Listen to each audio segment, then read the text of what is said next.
Olha, não dá para negar, medicamentos superpotentes para perda de peso, como o Ozempic, estão em toda a parte. A conversa é sobre eles. Mas isso tudo levanta uma questão fundamental. E aí? O que acontece quando a pessoa para de tomar? Vamos entender juntos como fazer para manter o peso no longo prazo. Pois é, essa é a pergunta que não quer calar. Depois de todo o esforço para chegar no objetivo, como é que se garante que tudo isso não foi em vão? Porque, vamos ser sinceros, manter o peso pode ser um desafio tão grande quanto perder.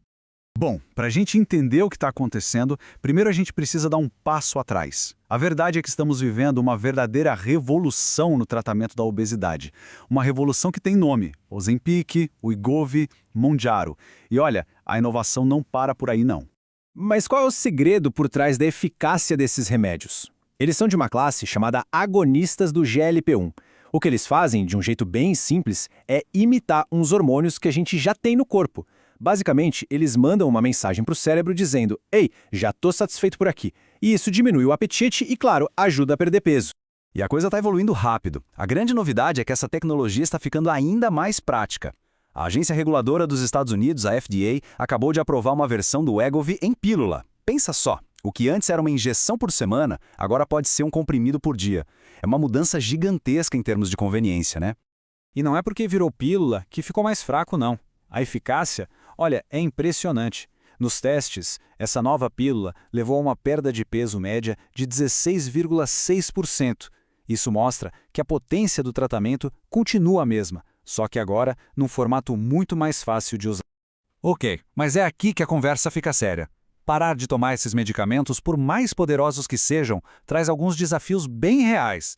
E é super importante entender uma coisa: isso não é uma falha de caráter ou falta de força de vontade, tá? É uma resposta natural do corpo, uma fisiologia que precisa ser bem administrada.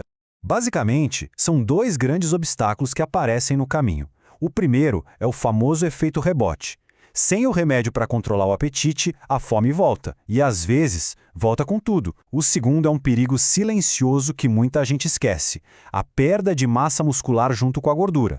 E olha só esse gráfico, ele mostra algo que é crucial entender. Em um processo de emagrecimento, em média, cerca de 30% do peso que vai embora não é gordura, é massa magra, ou seja, músculos. E por que isso é um problema? Porque são os músculos que queimam calorias, que mantêm nosso metabolismo funcionando a todo vapor.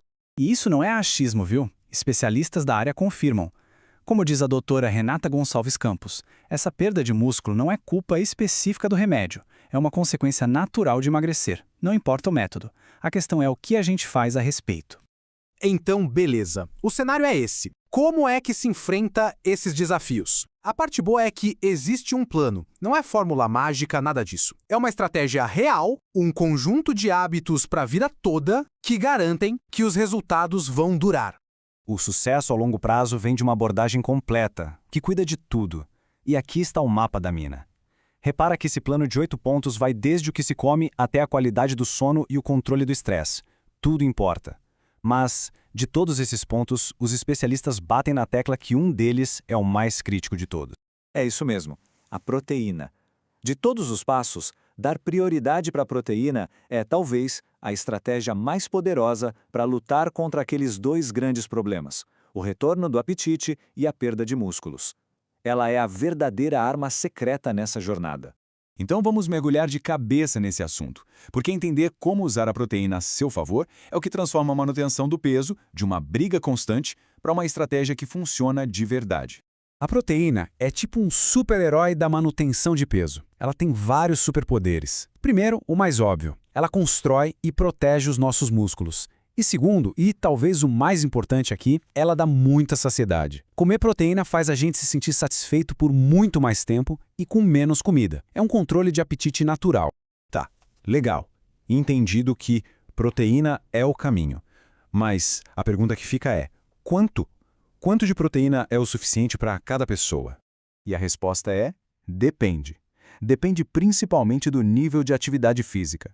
Para quem é mais sedentário, a recomendação fica ali entre 0,8 a 1,2 gramas de proteína por quilo de peso por dia.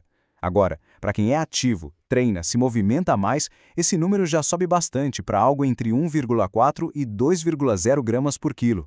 A diferença é grande. Claro, O cenário ideal é conseguir toda essa proteína da comida, né? Frango, peixe, ovos, leguminosas. Mas vamos ser realistas. Na correria do dia a dia, às vezes é bem difícil bater essa meta só com alimentação. É aí que uma ferramenta como o Whey Protein pode ajudar muito, de forma prática e eficiente. E aí a pessoa decide usar um suplemento, chega na loja e pronto. Vê aquela prateleira infinita de potes. Concentrado, isolado, hidrolisado. Qual a diferença? Dá um nó na cabeça, né? Mas calma, vamos simplificar isso agora. Olha, a gente pode resumir tudo em 3 tipos principais. O concentrado é o mais comum, o basicão. Tem o melhor custo-benefício e funciona para a maioria das pessoas. Depois vem o isolado. Pensa nele como uma versão mais filtrada, com quase nada de lactose, então é perfeito para quem tem intolerância. E por último, o hidrolisado, que a proteína já vem quebrada, pré-digerida. Esse é mais indicado para casos bem específicos de alergia mesmo. Mas aqui vem o pulo do gato, a informação mais importante sobre o Whey. Para a grande maioria das pessoas, que só quer preservar a massa muscular, a diferença no resultado final entre esses 3 tipos é mínima, quase zero. Então, a escolha é muito mais simples do que parece. Veja o que cabe no seu bolso e o que o seu estômago aceita bem. E pronto. E para a gente fechar, fica essa reflexão no ar.